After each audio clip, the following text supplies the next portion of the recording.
Good afternoon, everybody. I'm Attorney Danyl Patterson, candidate for state rep in the 190th Legislative District. For those of you who don't know, that's West Philly, baby. I'm Haddington born and raised, but I want to represent, granted the opportunity, Haddington, Dunlap, Mill Creek, Cedar Park, Carroll Park, East Parkside, West Belmont, and don't forget Winfield Heights and West Allegheny. We're here today for a very, very special conversation because I know people have been hitting me up and telling me all about these crazy dreams they're having, how they can't sleep, what's going on, the restless nights all day long. They're frazzled at night. They just can't seem to turn it off. The dreams, they can remember them. They are vivid. They're in detail. And they remember them when they wake up. Well, so we started talking. Y'all know that I bring you the experts. And so Dr. Angela Clack today is going to join us today from Clack and Associates. How you doing, Dr. Clack? Good afternoon. Okay, just making sure we got you on the microphone. There you go. So we're excited today, Dr. Clack. First of all, Dr. Clack, she would tell you that her tribe is really women of color, really working towards our mental health and anxiety, warding off depression, kind of fighting against that whole superwoman syndrome. Yeah. And I think that is fascinating because, clearly I'm a Black woman, but I'm a Black woman surrounded by Black women who so many times the themes, what's going on with us are the same over and over again. And we deal with it by not dealing with it so often. So I am so excited to bring a Black psychoanalyst and psychotherapist, woman who understands, because firsthand knowledge is always the best knowledge. And so first, I'm just going to let Dr. Clack tell you, how did she come to like this, even as a career or a path that you were interested in? Oh, deep question, but I'll give you the short version. So people used to ask me that question. I used to have this really kind of thought out answer why I didn't like this in college, and I didn't like this in college, and I ended up being someone who wanted to help other people. But honestly, after a lot of kind of my own contemplative work, the answer that I give now is that it found me. Okay. The work found me. That spiritually, I felt like I was doing what I was purpose here on earth to do. And then I started building up a tribe and a community that I believe. I think your microphone is hitting your fabulous necklace there. Oh, so it's bouncing off? Okay. There you go. Now I got you. Better? Okay. Mm-hmm. And then the community that started to seek me out in terms of needing services were more women of color. And so when my practice started to grow in that area, I developed that niche that's the community that I wanted to build upon and be the face of mental health for people who traditionally would not seek support. And I mean, we don't seek it. I mean, just in general, people of color, we're told to let go and let God. Yeah. We're told to pray about it. We're told to bury it, move on, be stronger than that. I mean, and I'm sure I can't be the only one who's learning that, or, that's what's been fed to us. So, and we know from generations that doesn't work. It's not working. Or it's not stigma. It's that stigma thing. Yes, ma'am. Yes, ma'am. But the other thing is, some of the reason it doesn't work is because we are traumatized. Yeah. And so when you told me that one of the things that you really work with is trauma, I became even more fascinated, because I think that as a general society, and I think we're learning more and understanding more. That's great right there. Okay. We're learning more and understanding more is that as a community, Black people live in trauma. And really don't even understand it because it's so much our way of life. The things that we do are not necessarily, normal behaviors, that we have reactions that are trauma-based. And we're afraid to use that word trauma, but it's such a part of our history, historically, clearly. We can go back slavery and come up to civil rights and thereafter where we are now. But sometimes what it is exactly that. It's just trauma, and it's not a word to be afraid of. It gives a name to the experiences that people have, whether it's because of our gender, our skin color, the abuses that we've endured, systemically racism. It's a word that we need to embrace so that we can get to the healing part. Well, let's talk about that healing part. And I specifically, how is it that, first of all, how do people come to you? Like, is it referral? They just contact you? They know somebody? How does that work? All of the above. So my practice is insurance based. So I don't take all insurances, but I do take some. So sometimes people will get the referral from their insurance companies, and then they can go to my website and see if they like who I am or like what I offer or what I specialize in. It is www.clack, C-L-A-C-K, my last name, associates.com. But it is largely now word of mouth. It is more word of mouth now. Okay. Now, right now, are you like taking telehealth patients, and we didn't enter the age of technology, so you can still see patients? I still can see patients. I'm taking a few.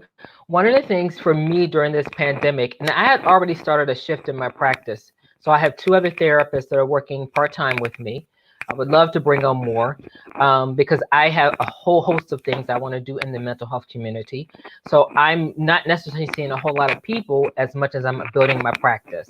And so I am taking on more. I'm definitely working with people who are struggling during this pandemic time to give them some support, even if it's not long-term after this. Okay.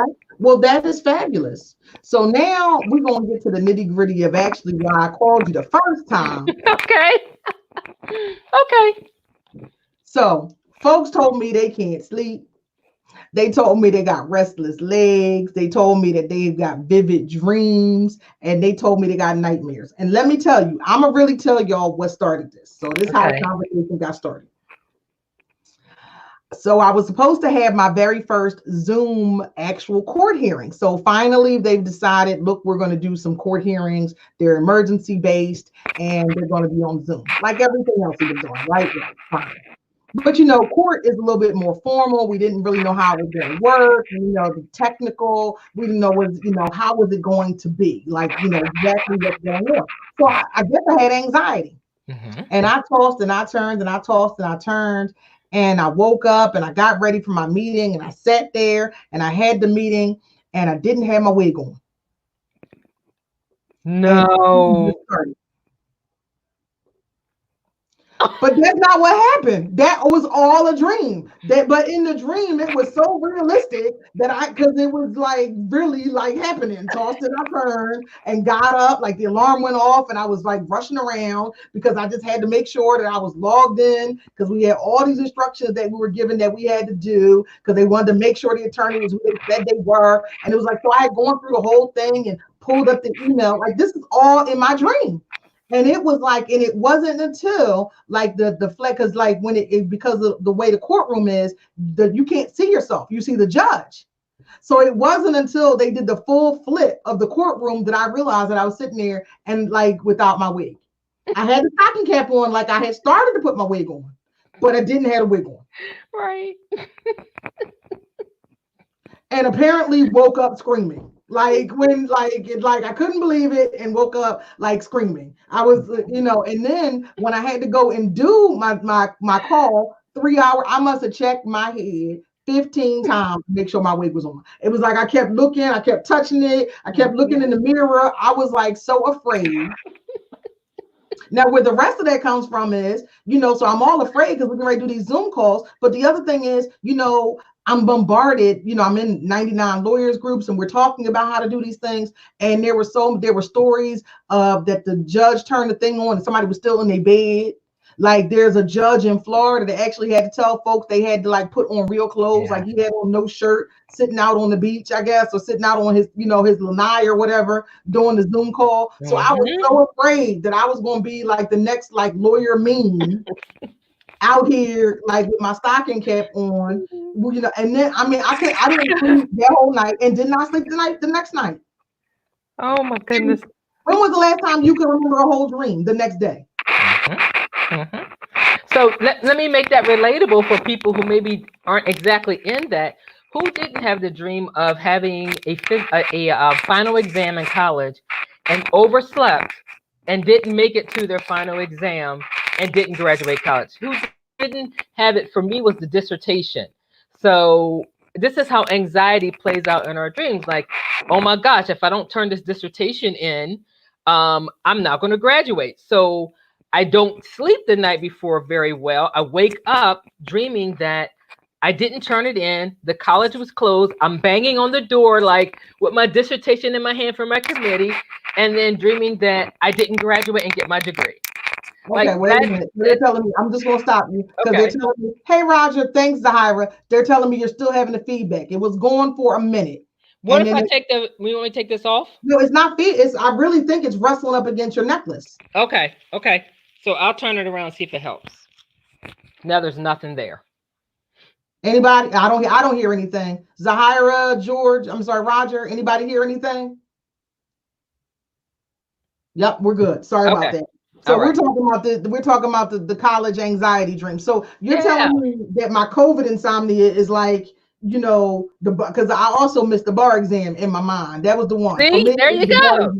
For me, it was the bar exam. Thanks, Zahira. Yeah, for me, that was the one. And it was just like, so you just don't sleep all night. It's like the answer is I'm either missed the thing or I'm just not going to sleep all night. And then be exhausted when I get to the bar exam.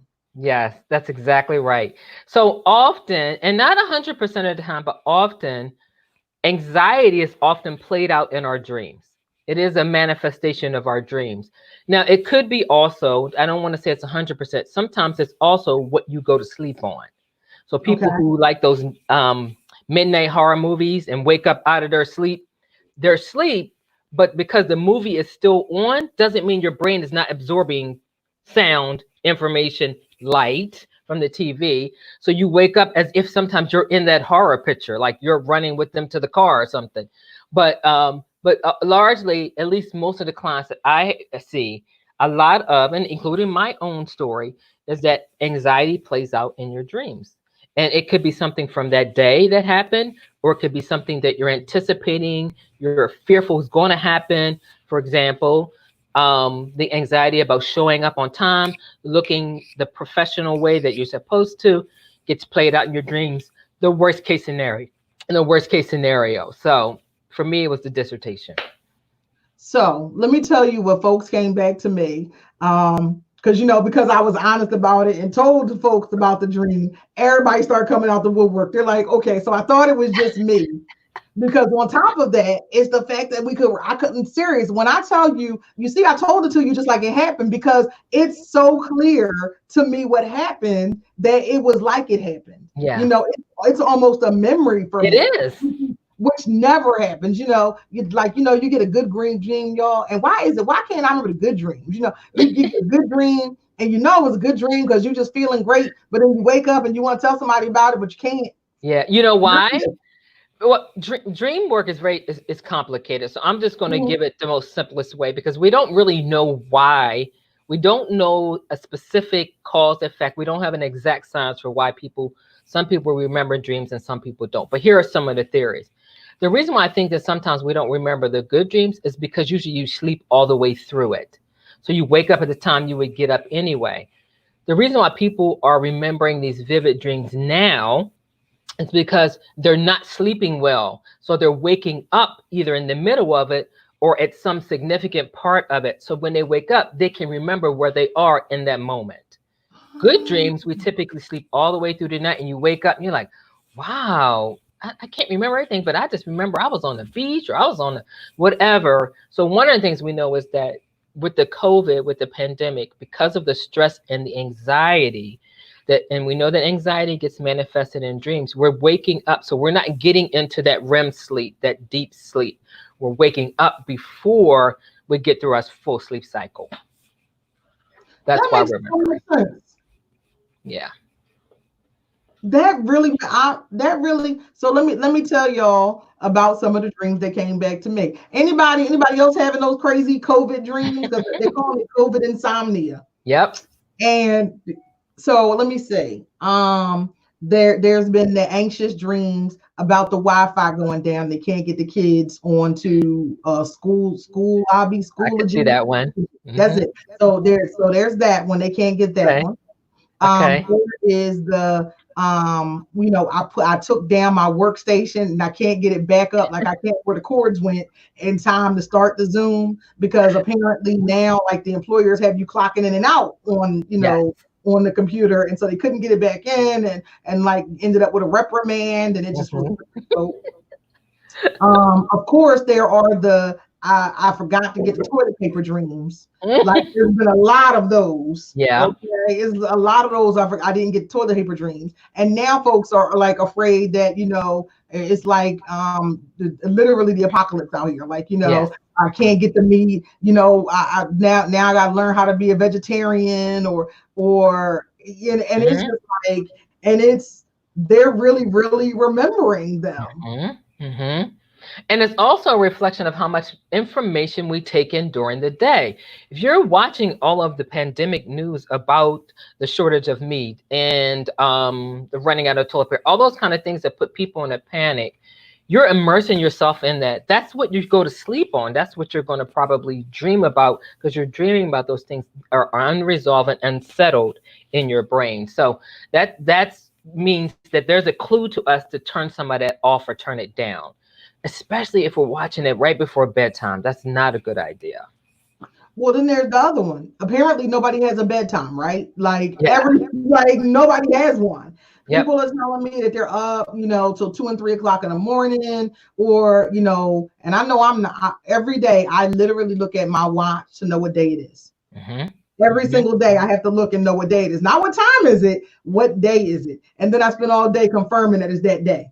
Like, Yeah. okay, and then tomorrow I'm gonna do whatever. Tomorrow's Thursday, right? Tomorrow Thursday. Like, so much time is spent just trying to like have my whereabouts together. Yeah. Well, and that's the problem. So, I'm not a sleep disorder specialist. So if anybody has chronic insomnia, has a pre-existing chronic insomnia, and they got medical advice, please follow whatever medical advice you need to follow. I'm only Mhm. here to give information and give support, but I don't want it to replace anything you're doing. Just add it to the information that you're doing. But And one of this the things, information actually might lead you to seek some other help. and you might need to seek some other help. Exactly. And the way that I got oriented to learn about sleep is because it typically coexists with mental health disorders. So my Mhm. depressed folks oversleep, undersleep. My anxious people don't sleep. So I had to start learning a little bit about sleep so that I could at least refer them to the right person or teach them at the basic sleep hygiene. And that's where we're getting away from this, is that you have to stay on some kind of schedule. If that wasn't your sleep zone, to be up late like that, and you know what works for you, if you were going to bed by 9 p.m. to get up at 6 or 5, you got to get back on that. There's just no way around that. That's what's increasing all of this anxiety. We're off because, remember, our body responds to light and dark, our brain. Mhm. And so we're up in the day because there's so much light. So our circadian rhythms are responding to the light. Well, as the day goes on and night sets in, the circadian rhythms in our brain are also saying it's sleep. It's time to kind of come bring it down. If you're up at night, you have lights all over your house, of course you're not going to go to sleep. But if you look outside, it's dark. Now your brain is confused, like what's so you have to get back to a schedule to go to sleep the same time every night and get up. You have to put yourself back on a schedule. That's one to get the biology back. But two, we are eventually going to come out of this, and you're going to have to get yourself back on that routine, and it's going to be a struggle. It's going to be a real struggle. I mean, so what I have likened it to, anybody ever been down to Atlantic City or Vegas to the casino? Yeah. There's a reason that they block out all the light. There's no Hmm. windows in the casino. It's Hmm. always the same level of brightness. It That's doesn't right. change. So you can go in there 2 o'clock in the afternoon or two Yes. o'clock in the morning. It look like it's the same time. Good point. Yes. So, well, this is the rest of that. Ever leave a casino? So y'all ever see like when they say, "Oh, what happens in Vegas stays in Vegas," or like the hangover kind of thing? Yes. A lot of that is because when they go from that 24-hour kind of cycle, then they have to go back into the real world. It's not just because everything was so great. Um, Mm. everything was so great in Vegas. It's also because you done messed up that entire cycle and rhythm. So there's something to that when they say New York and the city that never sleeps and Never everything. sleeps. Or yeah, I mean, it actually turns into a problem. But Yes. somebody actually had a solution. I thought this was good. So Zahira just told us my point exactly, Dr. Clack. That's why I said yesterday, make it turn off your TV Tuesday Oh, I to like clear that. your mind from all the COVID stress.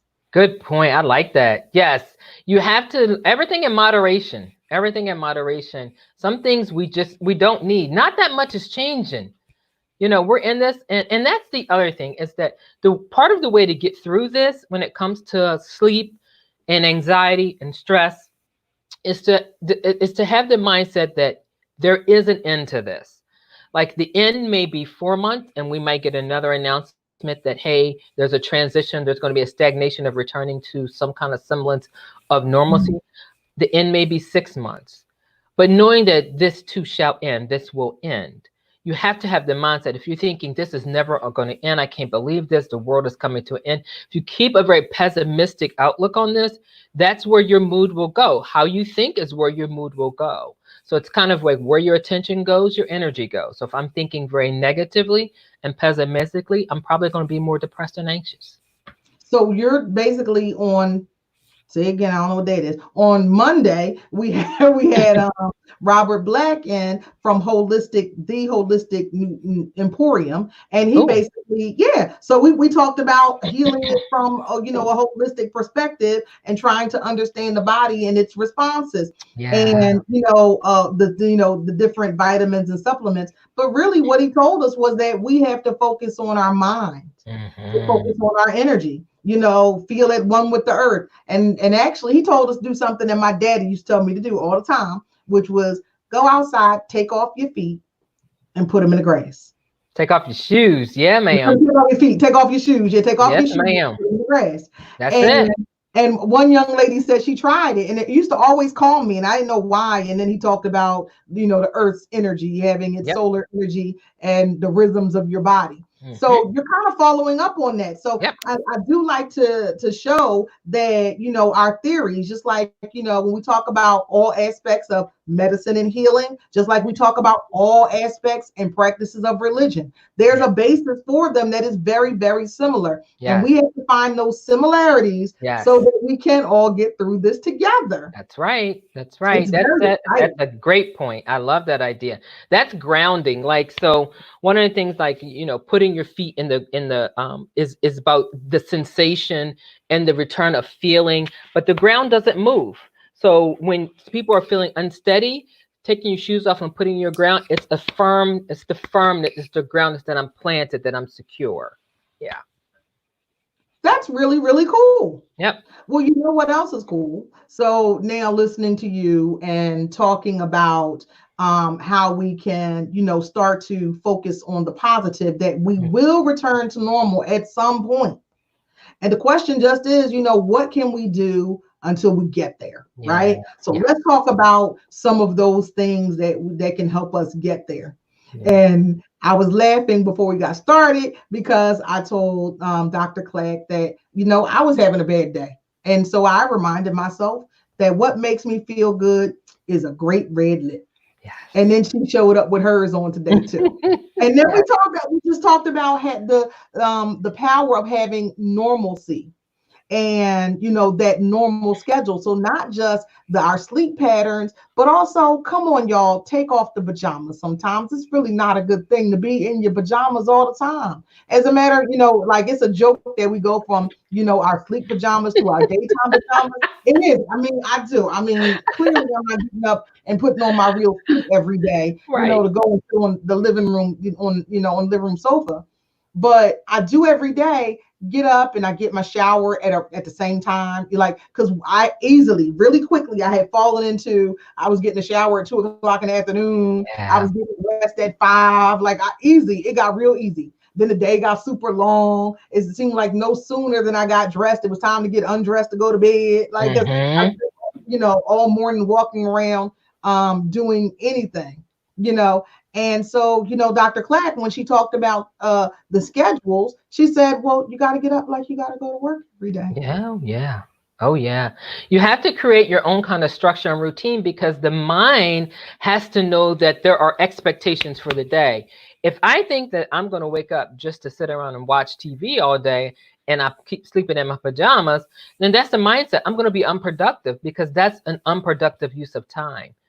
we also don't have to be overproductive. Like I see people with memes and things about Oh, writing books and taking over the world. You don't have to be that either.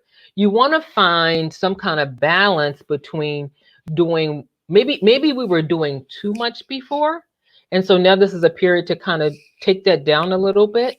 So you'll see that some people are sleeping actually better because they don't have all the stresses that they were doing. So they've taken it down. And then you'll see other people who weren't doing as much, or very distracted by multiple things. And now some of those things have been removed.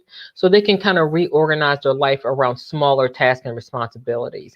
But so it's not to overwhelm us. You don't need to be super productive, but you need to do something. And taking a shower is refreshing. So you want to get up. You need, one of the things I did see the other day, and this is so important because I saw it happening to me. So a lot of things I'm sharing happened to me. And as a therapist, I'm like, wow, I said, I know if it's happening to me, then I can be present for my clients. Our skin. And I was watching a dermatologist talk about how people are saying, well, if I'm not going anywhere, why do I have to wash my face? Ooh. And she was, and so she was just talking about how the layers of the skin, how we have less exposure to the sunlight outside, less exposure to just kind of being outside and having fresh air, and our skin is reacting. So people are getting breakouts. Yes. And so it's important to still moisturize your skin and wash your face, because you may not go outside, but often you're in the house, there's dust in your house, you know, you're putting your hands on things, you're still, even though we're supposed to wash our hands, we're in the house doing things and we're still touching ourselves and our skin. So it's important to keep up things like that, your skincare routine. Don't allow these things to kind of go by the wayside. So for me, it's not the face, because you know, I don't know if y'all was in for my beauty treatment weekend. I'm traumatized because I got to do it myself, but I still know that I do have to do it. Okay, yes. Right? I still got to wash my hair. I still got to exfoliate my skin. I still need to, you know, make sure that I'm doing my moisture mask. I was just mad because I had to do it myself, but I do know that I have to do that. And I do know that I still put on my night cream versus my day cream. And actually, the thing that I recognized I was missing, because it wasn't the face that I was getting the breakouts. It was the rest of the body. Because it's like, you taking showers. And also the other thing is, like, I don't know who else taking 99 showers a day, because it's 99 showers. It's not one or two, it's 99 showers. It's like, okay, go outside. They tell you, come in, take everything off and get a shower. So you get up, you get a shower, then you go outside and you're like, oh, I gotta come back and take a shower. And I'm half drying off. And I'm throwing my clothes on because I want to get on to the next thing. And then it's like, okay, well, let me cook some dinner. And now I decided that I'm going to, fry some chicken. Now I'm greasy. Let me go take another shower. And, it's like, okay, so I take another shower. And then instead of getting myself together, then I throw on some clothes again. And then it's like, okay, and I don't know about anybody else. My mama said, don't take the day's dirt into the bed. That's it. Now I got to go take another shower. You got to wash off the day. Wash off the day. Yeah. And that's how I'm going to tell y'all don't need to see no pictures of my feet, because they were so ashy. Because the lotion wasn't quite making it to the feet every single time. It just wasn't. Oh my God. And then it was like, and then it was the dry skin, because since I wasn't, because a part of the washing also, kind of the beauty ritual that women have, using the loofah and all that, that's getting the dead skin off. Well, I'm literally not doing that. I'm literally getting the wash rag and just trying to get in and get out, because I'm rushing. It's no longer a relaxing kind of spa day. It's more like a get it done 3-minute, rinse off. Yeah. So wait, so I have a question for you. What's making you rush? Where are you going? So you know what? So that's the thing, right? So as far as the showers, right? So first of all, I'm always, my parents are water, conservationists. And you can't wash the dishes with the water running. You can't wash your face with the water. Like, you always got to turn the water off. It was and then my father was quick on everybody got getting out the bathroom. So there was a timer outside the bathroom. We had 7 minutes. So it was 7 minutes. Everybody got 7 minutes. But we didn't do makeup and all that kind of stuff. We weren't allowed to do that in the bathroom. It was literally get in there, wash your face, brush your teeth, jump in the shower, dry off, and get out so the next person can get in. But even though it's just me, or I still feel like I got to hurry up. Like, you can't be, I can go and sit in my room theoretically and lotion off to wherever else. But then there's also the other thing when you talk about everybody's, scheduling everything. I literally can get scheduled for like 6 or 7 like meetings a day. And that's on top of still running for office, still, pushing my law practice, still, talking to clients, still like this. So, and it's just these meetings. So it's like I'm rushing, trying so I can pack more stuff into the day. More exhausted. Do you want that to be that way?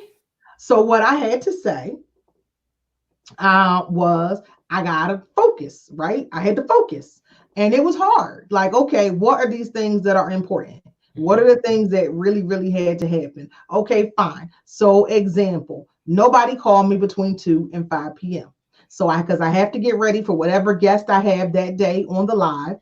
I need the time for the live, and I need some time afterwards to decompress because this is a performance. I don't know. It's like trying to, because remember, this is written, directed, produced, all by, I'm the gaffer and the lighting specialist, all by Danyl Patterson. So afterwards, I'm exhausted. I'm like emotionally drained, right? And then always, I get so much information from the people. Yes. And if we're doing stuff that's like, unemployment compensation or finance, or we're talking about like, the SBA loans, or talking about economic, recovery, or buying black in the 190th, all those things, I don't just come on and talk, I research. So there's time that is taken for that. So I had to like really focus and say, that's a priority, that's important. But then I also had to say from 5 to 7, okay, so at 5 o'clock, so 5 to 6, I take phone calls. From 6 to 7:30, don't bother me. Okay. I am making dinner, I am having dinner, and that's what I'm doing. Okay. And then 7:30 to 9, I return phone calls again. Okay. Like, and then after that, I'm done. And, and the other thing that I had to do was go back to getting up. I used to get up at 4 o'clock in the morning every day for the gym. I got up after 4 to go to the gym. I was at the gym at 4:40 every day. Wow. And I don't do that now. So then I started sleeping later and later and later. So now I was still getting up, but I just didn't do anything because I was later. So then I said, okay, I'm gonna make that my productive time for me. So since I get up at that time, still 4:30-ish, I get up and I take my shower. I take as long in the bathroom as I want to. I play in my cocoa butter. So now as the Hire can tell you from Beauty Chronicles, I stay in the kitchen with Beauty Virginia. I don't know. Okay. YouTube become a whole affair, right? YouTube. So I got to everything on your body good in the kitchen. I don't know. I feel like you could eat me at this point. Right. Tomatoes, like I smell, and then I make myself hungry because it smells so good. Ooh, I smell like food, like I do. So and that's what I was taking my time doing. And but what I recognized was that at 8:30, because that's the time that my phone call started again. At 8:30, I was ready for them. I wasn't like roll over, discombobulated. Why are we doing that? So it was my return to normalcy. Gotcha. Okay. So I did. Okay.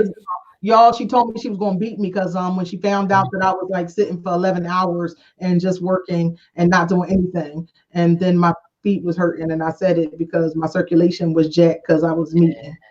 And it wasn't you weren't doing anything. You were working, but you weren't moving. And the body will settle in, and the water and things, your body will start to retain. Because remember, it's stress. You didn't eat. You told me you wasn't drinking that much. I don't think you had your bottle. I remember I was like, that's a long time to sit. Like we were talking, that's like sitting on an airplane and not moving for very long. Like your body, it really is not designed to sit that much. And that's the other thing why people have to move, is that we were made and designed to move. We are not a piece of furniture. So we have to do something. You can't sit in that same chair all day long. You got to get up and say, let me take a walk out to my backyard. Now, some people are afraid to walk outside. As far as I know, as long as you're not around anybody within 13 feet, you're okay. You do need to get out and get some vitamin D, even if you're taking vitamin D. It's good for you. The fresh air is good. You need connection to nature because you don't have enough connection with folks. You gotta move your body. That breaks up all that stuff that's sitting, including anxiety. If you're just going to sit in it, it's going to build. So you have to move your body. So y'all, there's 2 things that I have found that I'm gonna share them with you because we all do it. We just don't realize it, but they help me. So I am a porch sitter. I'm I grew up with, country folks from down south that had transplanted to Philadelphia. The kind of people that wave at every car going down the street. I grew up That's with them. how I grew up too. Yeah, I grew up Okay. with them people. Mm-hmm. And as a kid, I ain't know my parents would get up at 6 o'clock in the morning and they would get their coffee and just sit on the porch. I ain't know what they was doing, but I'd be sitting right next to them Yep. looking at me, I don't know what we're looking for, but it's great. I'm gonna go sit. That's right. That's right. And they did that every single day. Our mom had a spot. We had an enclosed porch. She had my father put a gas heater out there. So her and the dog would sit. So the dog had a chair and he'd be up in the window and she had a chair. And I don't know what they was looking at, but it was so much of a joke that the kids, like whenever they were doing bad stuff, they would get to like our house and they'd be like, y'all better stop. Miss Betty sitting on the porch. Because she's looking right at you. That is our family. Oh my gosh. I know if anybody's watching this from my hometown, they're gonna die laughing. That's our house. And then my mom went so far as she had my father put one-way glass up there. So she literally was looking at you. Oh my God, now that is creative. Literally, they was looking at you. You couldn't see them. You be looking, but she looking right at you. That was good. And so it was like the thing. So every morning, everybody got up and went to the porch. Yes. So we can't go outside. So every day before the world really get to moving, I get up and go sit on the porch. Yes. And then I feel like I did something. So I open the door and, nobody's out there and I'm on the porch and, or I go and I sit on the step when my father was on the stoop. So my mother was in the window. My father was actually on the stoop. Okay. So I took some of this up. So that's number one. So go sit on, enjoy your porch, call it, take outside, get some plants out there, sit on your step a little bit before everybody else starts coming. So that's right. Yes. And then number two. So I don't know if anybody else, come on now, because I know some people on here right now that know about the car sitting. You know about the car sitting? I'm hearing more about it. Yep. Car sitting, the best thing that ever happened in the history of mankind. That's the best thing they ever invented. Okay. So what the car sitting is, so when I come back from, my trip, to the Hunger Games, because that's what it is at this point, to go, to the Target. To the market. Yeah, it's like the Hunger Games. I'd like, but like seriously, like you got your list, and if you forgot something, oh well. That's right. So you get your stuff, and it's like all the anxiety in the world is with you on this trip. Okay, you might be going an hour, but it feel like you've been going all day and all night. Yeah. As soon as you go in the house, you got to take all this stuff that you can only take to the porch. Then you got to leave it there. Then you got to go get a shower. Then you got to come back and disinfect it and take it out. So it's like a whole thing. So I had gone back to sit in the car 40 minutes, literally. So I come back from the store and I just sit there and look around at everybody walking around up and down the street because I'm in I'm in my car, so I'm socially distant. And I listen to the radio. Yep. I watched yesterday the folks that came out to do the Cinco de Mayo wave. There ain't no stopping us now and the Rocky theme. So I was in the car. I wasn't waving at nobody. I was in the car because I was coming back from something. I was like, oh look, there they go. Let me look at them. And it was very, very relaxing for me. And I felt connected to people again. Even though I wasn't talking to them or, I waved at a couple while I was in the car. They waved at me because they was, out the door. Yes. And I felt connected. And I think that's the biggest problem that we're all having. We don't feel connected. That's exactly right. And we need to be connected some way socially. We're not doing it. So that's what we're missing. Normally our breaks would be, I'm going to run to the mall or I got that happy hour. There was something that was a reward for us at the end of our week or in the middle of our week. We really don't have that anymore. Now we are doing it either virtually or we're doing it solo. But because we don't have those things that in our brain, there's the reward circuitry. If I do this, I've worked for this, I can give myself this. You don't really have that anymore. And all of our rewards are usually social. Either we're having dinner together or in some way we're having coffee. But so we're missing that social connected. You're absolutely right. Yeah. Well, that's just like one of my friends was like, I don't know what your obsession with coffee is, because remember I told you they were sitting on the porch and sitting on the porch. Hey, in the middle of the day, I'm still drinking coffee. So the thing, I was obsessed with coffee, became obsessed with it. I didn't want to drink it. I just wanted to be able to be a part of the coffee class to get the coffee to sit on it. So if I got to have coffee, to sit on the porch, I want coffee too. And y'all couldn't tell me that I was not balling, because when my daddy brought home some International Delight, because that was the sign you was balling, because all the commercials, all I wanted was Grey Poupon, some International Delight coffee, I'm trying to tell you the things that you was the height of Yes. sophistication. Okay? Like Yes. you was the height of sophistication in my mind if you had that, and you remember the colored toilet paper. Oh yeah, I haven't seen that in years. I'm just trying to tell you, if you had colored toilet paper, Grey Yes. Poupon, and International Delight, you was balling in, Yes. That's in my funny mind. you mentioned that. I haven't seen color toilet paper in years. It's probably bad for the environment or I something. think so. You know, I knew if I went into a bathroom with the colored toilet paper that matched Oh the yes. hand towels, or you knew they was balling. Yeah, I remember that great Poupon. That did make you feel like you were part of the rich and famous. Yes. See, it was like marketing is something, ain't it? Yes, it is. Yes, it is. Yep. International. I had the steam from the little coffee going from the cup. Yeah. And See, then when I told imagery. my wife, That's mindset. That's imagery. So that's interesting. You say that because it evokes positive memories. And you say that it automatically evokes positive memories. So I'm part of literally, I'm like 8 right now. yeah, that's what I'm saying. It brings up. So think of the opposite. Sometimes those kind of same different kind of images will bring traumatic memories. So that's how the brain works. So like you could drive past some place and you smell fresh bread, and the first thing you think, oh my gosh, that's my grandmother. She made homemade bread every Sunday because it evoked and connected to a meaning that was positive. And so one of the things that we want people to do during this kind of crisis, when they're feeling anxious, is to search for things that have meaning that bring positive thoughts, positive Oh, I memories, like this. So you and will not search, yeah, and not search the memories to necessarily bring. yeah, and not commiserate around how much longer is this going to be over.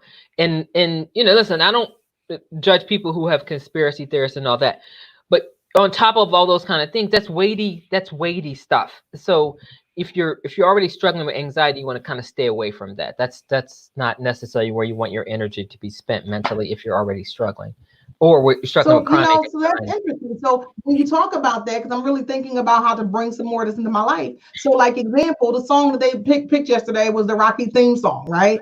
Yep, And you can't be from Philadelphia, and that does that's not right. resonate with you. But That's right. now you can't be from my generation of being from West Philly, especially because when the beginning of the Rocky theme song, Corey Baby DST, I guess he's not a baby no more, so Corey Hatch, like I still call him Baby DST. Okay.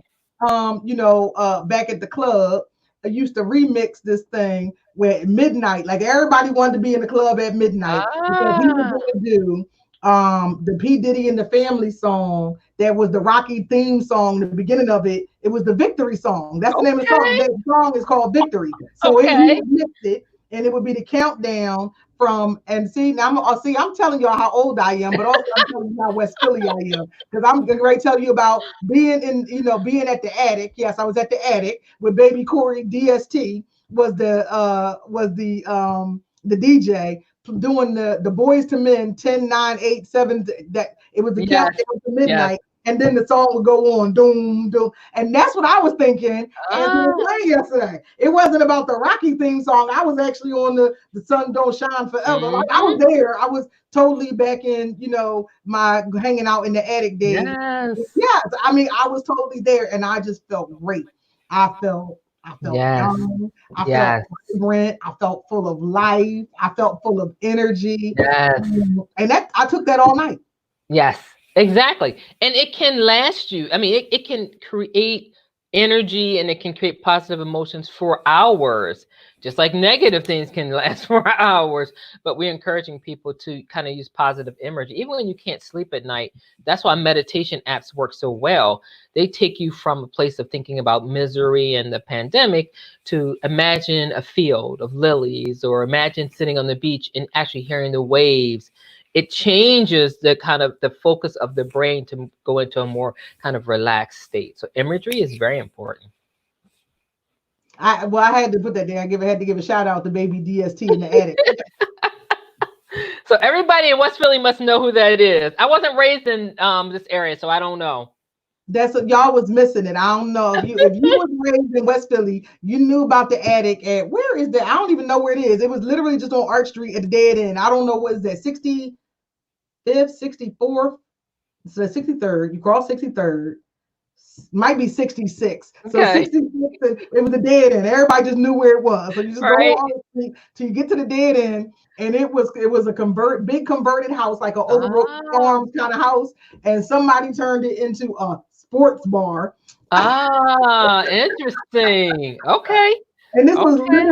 literally when I was 21. So it was like literally, it was so it was great. So it was a club that we could get to because it was down the street from my house. Mm-hmm. Born and raised on Arch Street. Okay. So I'm not Arch Street, it was Ray Street. I'm sorry, Ray Street goes that way down here. Mm-hmm. I was born and raised on, between Race and Arch. So it was literally, and at 55th. So it was 10 blocks. Theoretically, I could have walked there if I wanted to, but you can even get a neighbor to drop you off because it was down the street. Like, Okay.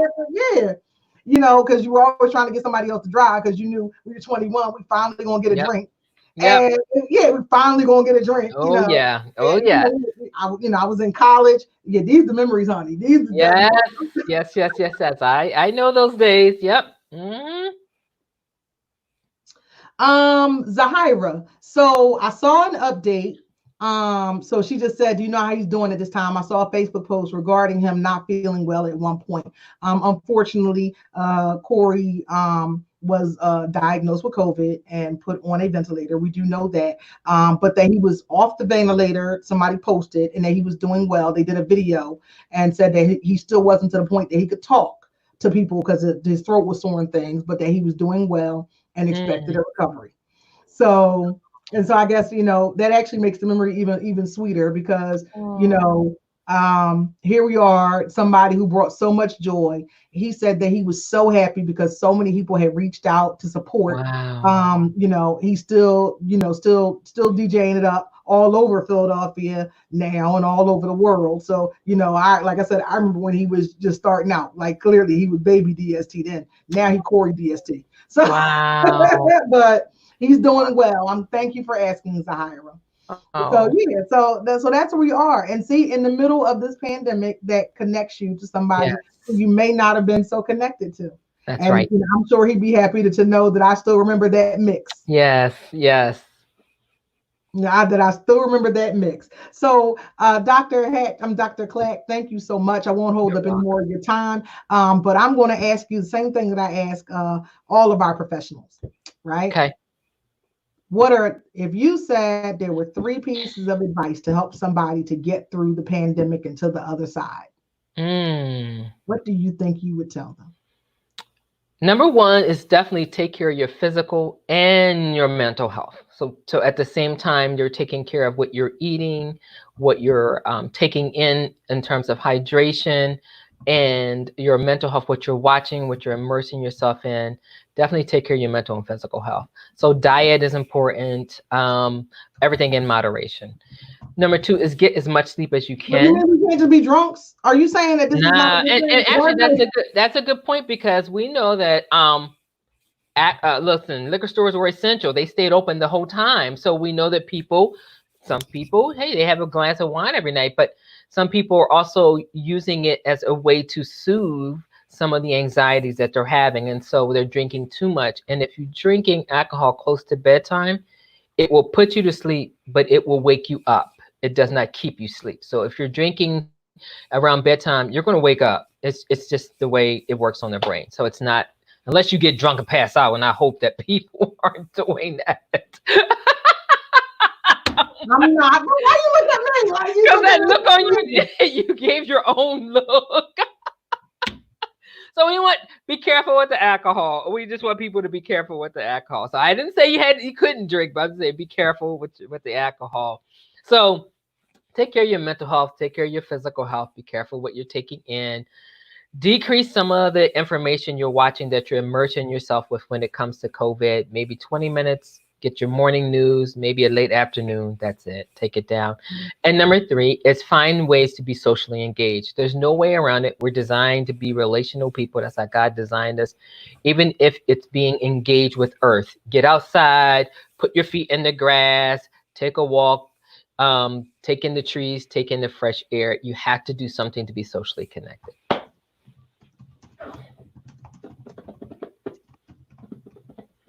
I think that's 3. Okay. I think. Yes, it is. I'm actually making sure this is here. We always Okay. put those up so that they can come back to them. Okay. Take a walk, put your feet in the grass. Was there something else? No, but I add one. Reach out for help if you need it. There are all of us as therapists are doing telehealth, and so there is no excuse to say, "Hey, I can't get into your office." You don't have to. You come on screen. We come on screen. The work is all virtual now. That is fabulous. Dr. Clack, thank you so much. You're welcome. Yeah, thank you so much for coming to us and for being such a resource to some folks who normally would, maybe not have a connection to you. I really do like to be able to be a connector because that's how we do better together. I am Amen. Attorney Danyl Patterson, a candidate for the 190th state representative seat. I'll see you tomorrow at 3:30, same time, same place, different conversation, but always a reminder that we will do better together. Amen.